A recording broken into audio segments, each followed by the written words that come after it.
Duket se ka një paqartësi të publikut në fakt në raport me Elisa Spiropalin. Një pjesë thonë që është thjesht Elisa që njihnim dikur. Një pjesë thotë që duket se përmban një qëndrim me shumë integritet në një moment të teje delikat. Ju si e shihni figurën e saj në këto momente në raport me Ramën? Sigurisht është ende Mamica, Donika, cilat ishin epitetet e kohës. Po Flavio, po ku është qëndrimi? Flavio, të një pyetje, ku është qëndrimi? Po sigurisht të ditën që nuk shkoj për të votu për Ballukun nuk. Jo, ka një problem. Po nuk flet.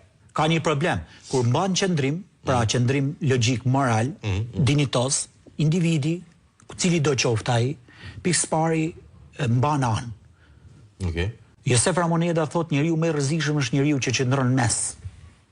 Në kuptimin ajo në këtë rast Elisa Spiropali është një nga individët që ka lënë të nënkuptoj sipas asaj duke dhënë sinjale me kot. Jo, ka një problem, por që ti të mbash qëndrim dinjitos pikë pari duhet të sqarosh pse je kundra. Okej.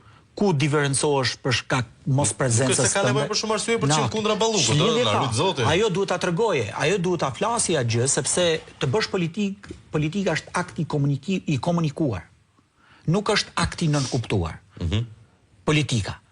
Dhe akti dinjitoz është pikërisht kur komunikohet dhe mbrohet me forcë. Okej. Këtë gjë, ajo nuk e ka bërë. Gjithë goditja që i ka ardhur Elisa Spiropalit është mungesa e korrelacionit e lidhjes me gjermanët. Si ministre e jashtme, si ministre e jashtme, ajo nuk krijoi lidhje dhe nuk pati bashkëpunim me ambasadën gjermane këtu, trupin diplomatik, por edhe në Bundestag. Tani ajo u shkarku për të kundërtën. E shmangu, nuk pati komunikim. Ajo u shkarku sepse i ra gjithë Europës, shkoi dhe te Zelenski me tren blinduar, shkoi dhe mballon në Austri për me tregu se është një nivel shumë i lartë, por goditja që kishte Rama dhe që merrte Rama dhe kjo është e pranuar nga gjithë është Berlini. Po pra. Por Spiropali nuk arriti dot me kriju lidhje me Berlin. Nuk arriti ti neutralizoj, pa diskutim, krijoi ura komunikimi. Disa zëra thonë që ishte Spiropali që gjithashtu i ndihmoi në atë proces. Tani kjo procesi i spekulimit. Fakti është që këtu ajo nuk krijoi dot një urë komunikimi me Bundestagun, me Berlinin, me ambasadën gjermane këtu, për të sqaruar dhe për që nuk është narkoshtet e rregjill. Do ishte goxhat sukses. Tregoj një lloj mediokriteti. Veshja që tentojnë mediat për të bërë një PR. Më fal. Si mund ta quash mediokritet të pamundurën, se nuk është se ja doli Rama me gjithë talentin e vet dhe me miliardat që ta bindi në një që nuk është narkoshtet. Këto kanë arrit me korruptu ambasador amerikan, nuk po korruptokan një ambasador gjerman. Një ambasador gjerman. Pyetja është kjo. Okej, qëndrimi jot sta gjykoj dot. Po tani realiteti kjo është se s'ka mund. Në PS kjo është mediokritet. Këto arritën të vështosh në korruptimin e një vendi partner. Këto arritën deri tek agenti i drejtori i FBI-s, po. Tani a janë fakte këto apo i shpikun? Po, fakte. E ke në dosje. Po. Ai po është perceptohet si mediokritet pa aftësi e Spiropalit për të korruptuar këtë gjë. Politika ka një suksesi.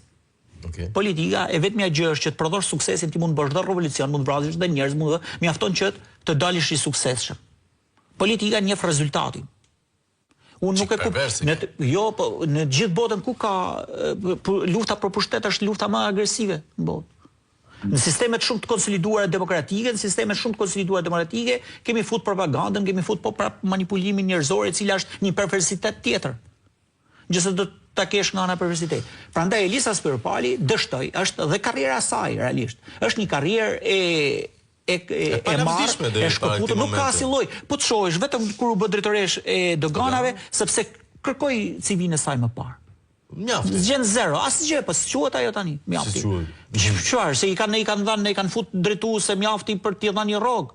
Çfarë ka bër? Ore në profesion, në karrierë, di çfarë profesioni ka ajo? Nëse unë e di se Flavio Çarri është gazetar për shumë vitesh atje, më thuaj çfarë profesioni ka ajo dhe unë ta mbyll.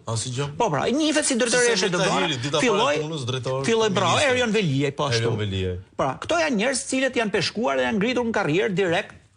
Duke mos qenë askush, në një moment caktuar nuk ja bëjnë punën shefit dhe u larguani qësi korporativiste te njësia 13 ku ka një grup karrierë të Elisa Spiropali. Nuk ka një karrierë profesionale që të ketë dhe integritet. Jo, flas më pas. Ja, absolutisht, unë mendoj që ajo ka mbyll karrierën e saj politike, sepse ka gabuar rënd, e shoh dhe kjo mënyra se si tenton të kamuflohet dhe ta përdori veten si njëri me dinitet dhe me parim që vetëm dinitet e parim nuk ka, për që vërtet pavarësisht problematikës që ka Partia Socialiste. Në thelb ajo nuk ka as sqaruar, as nuk ka orientuar dhe as nuk ka reaguar në raport me vendimin që ka. Politika është një akt i ndërtuar mbi atë çfarë komunikohet, mbi të komunikuar, që ne ta kuptojmë se realisht çfarë përfaqëson kjo zonjë.